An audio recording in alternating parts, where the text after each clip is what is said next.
Welcome to another Artful Geek Girl step-by-step video. Today we're going to work with a corrugated cardboard tag, and we're going to create a Halloween tag out of that. I saw someone on YouTube a while back use a corrugated tag, and I've wanted to do so ever since. So the first thing I did was take a corrugated box and I outlined one of my extra large tags and cut it out, and now I'm just going to apply a nice layer of gesso just to seal that up and get it ready for everything that I'm going to do to this. I'm going to do several different things. I'm going to put several different mediums on it and paint, and so we want to make sure that we seal that up good so that everything doesn't soak right in and we use up all of our mediums or all of our paints trying to get some color on there. So you're just going to see me take my old paintbrush. You saw me play with it a little bit there, and it was because the bristles were a little stiff. I use it for mediums and for gesso and all of those things that kind of ruin a paintbrush. Now this video is like 4 times faster than actual time. I worked on this in several different sittings, so I wanted to speed this up. But so don't think that you can do this really quickly. This is a time-consuming project. The speeding up of the video does make it look really fast. So I just pulled out my golden crackle medium, or my golden crackle paste, I think it's called. And once I dry the gesso on this tag, and I pulled out my handy heat tool in order to do that, I am going to apply a layer of that crackle paste.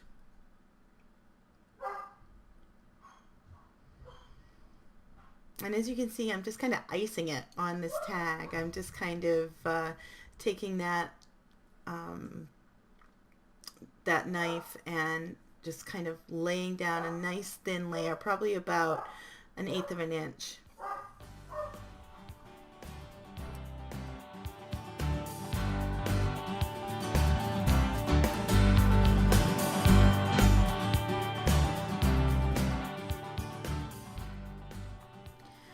Once I've got that all put onto the tag in a nice even layer, making sure that I got the edges, I'm going to let that dry, and I'm going to let that air dry. I'm not going to use the heat gun for that because I want those cracks to develop.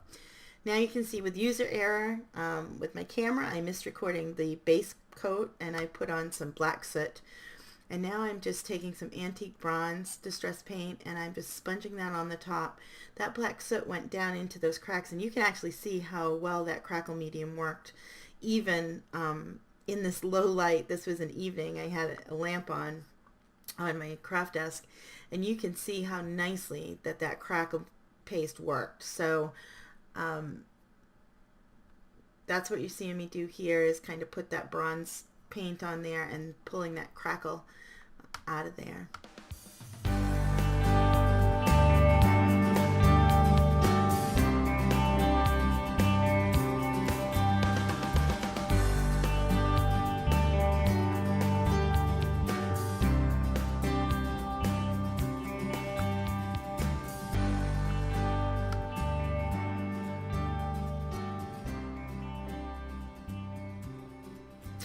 Day 2, nice bright shiny day, and I've got my die cut gears. I did this with my Cricut, but you could buy die cut gears. You could even use the metal gears that Tim Holtz has, but I happen to have cut these out a while ago thinking steampunk, and really love the look. And it just screams Tim Holtz to me, so for this tag it seemed right. And I'm laying down a layer of black paint, and this is just black acrylic paint. I didn't use the distress paint this time. I just used some of my black acrylic, and I'm laying down a base coat of the black.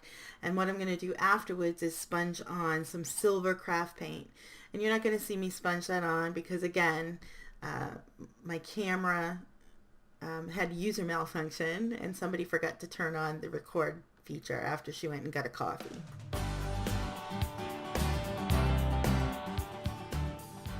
And I did do both sides. I didn't want any of the white to show. These were cut out of a white watercolor paper, 140-pound watercolor paper, and I didn't want any of that white to show. You just saw me getting some more acrylic paint because I'd run out.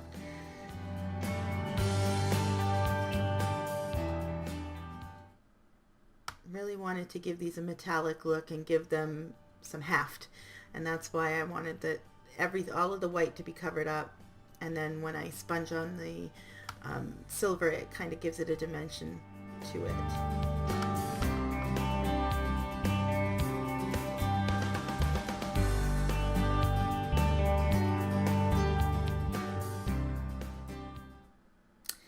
And there you see them all painted up and sponged in, and they look like some old gears and came out really well. You also see one of the metal bands from Tim Holtz, and I have plans for one of those, and this is a sheet of acetate. And what I'm going to do is I have a apothecary bottle stamp that I got at Michael's in the dollar bin, and I am going to stamp with black StazOn onto that acetate. And then I'm going to flip it over after it's dried. I'm going to set it aside and let it dry. And then I'm going to cut out of the Tim Holtz paper stash. And this one is, I'm trying to think which one, this is Materialize, I think is the name of it. And it has all kinds of neat, kind of creepy-ish things in it. And so I cut out some elements, going to distress ink them on the edges. You'll see me spritz them with water to try to really make them look aged, and I'm just getting all of these little elements ready for this tag. Distressing the edges with the distress tool.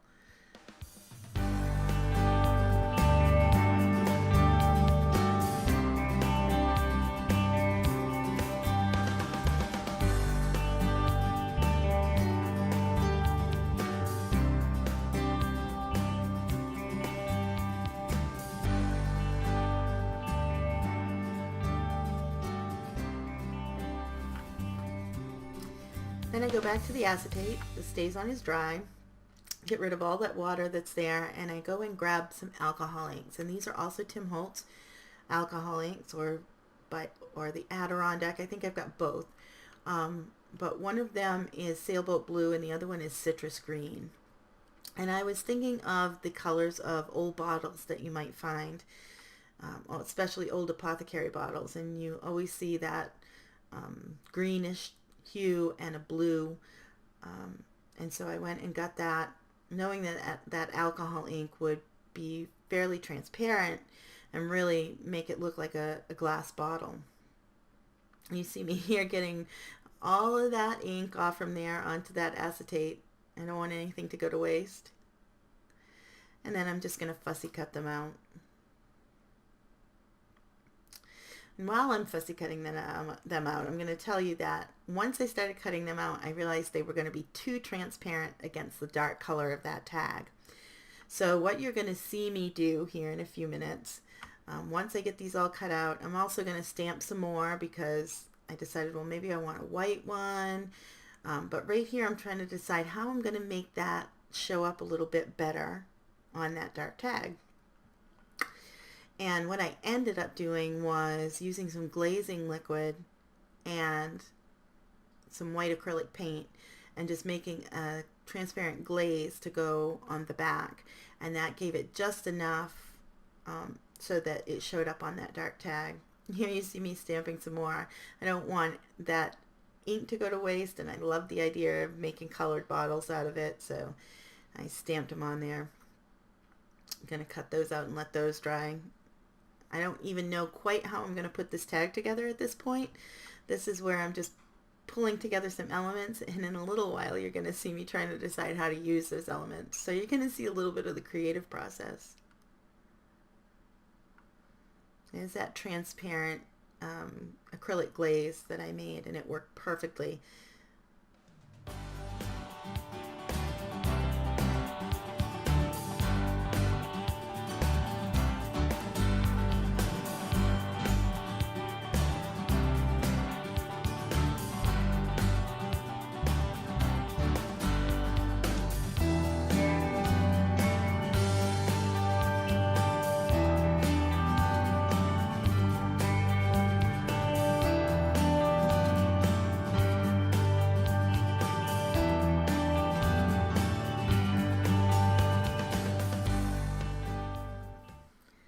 Here we go. Here's the creative process. What am I going to do? How am I going to put this together?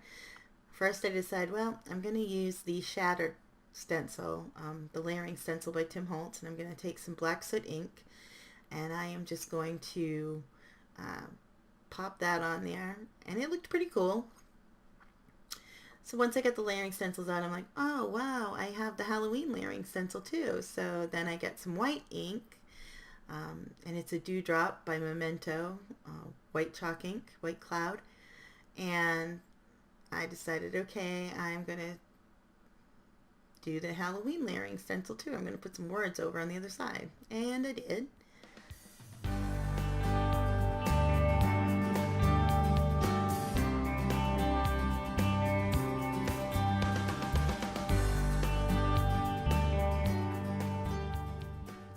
Now you're going to see me move these items about a million different ways. I can't decide. And truthfully, at this point, I'm not exactly thrilled with how the elements are clicking and how they're going together. It's just not working for me at this point.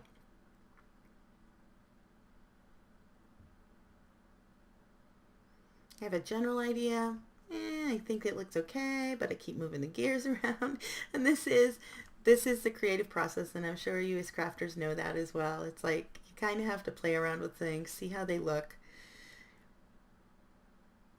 So I come at it a little bit later. That's always the best rule. And I've decided to print out some clip art, a skeleton clip art. I've decided that this is the element that it needs. This is what it's missing.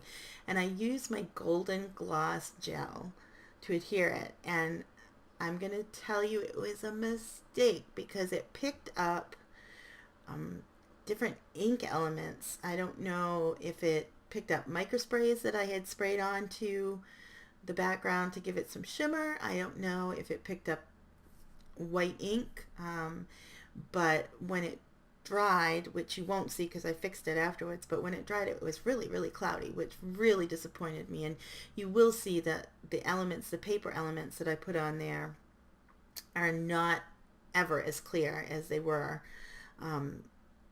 afterwards. And I've never used the gloss gel to adhere things before, but it's slightly thicker, and I've used it on the back of items before, and I have used my matte medium, and it's worked just fine. It dries fairly transparent, but this particular gloss gel did not, and I think it probably picked up ink. I had so much going on as far as inks and sprays on the top of this, given that antique look, that I think it really picked up on it, and it really disappointed me the way that it dried out. And once that was all dry, I decided that it was time for me to put my bottles on there, and they do look really cool. I love this aspect. I love the acetate bottles, and I can see myself using the acetate and the alcohol inks and the stamps again. I really like that technique. Then I pull out my Small Talk Occasions by Tim Holtz, and I use the creepy and kooky, freaky and spooky saying, and then I have to make holes because I have to attach this metal band at the bottom of the tag. And you'll notice that there's all of a sudden there's a hole at the top of the tag, and I actually punched that with my with a punch when I realized that I had failed to do so earlier. I just used some wire that I had in order to attach this. I poked holes in the tag and then just put wire down through and used it like a twist tie on the back in order to adhere that. I also finished the whole tag off with some baker's twine in orange and black, but I didn't get a picture of it here when I was creating this. And that's it. That's my Halloween tag on corrugated cardboard. I hope you enjoyed.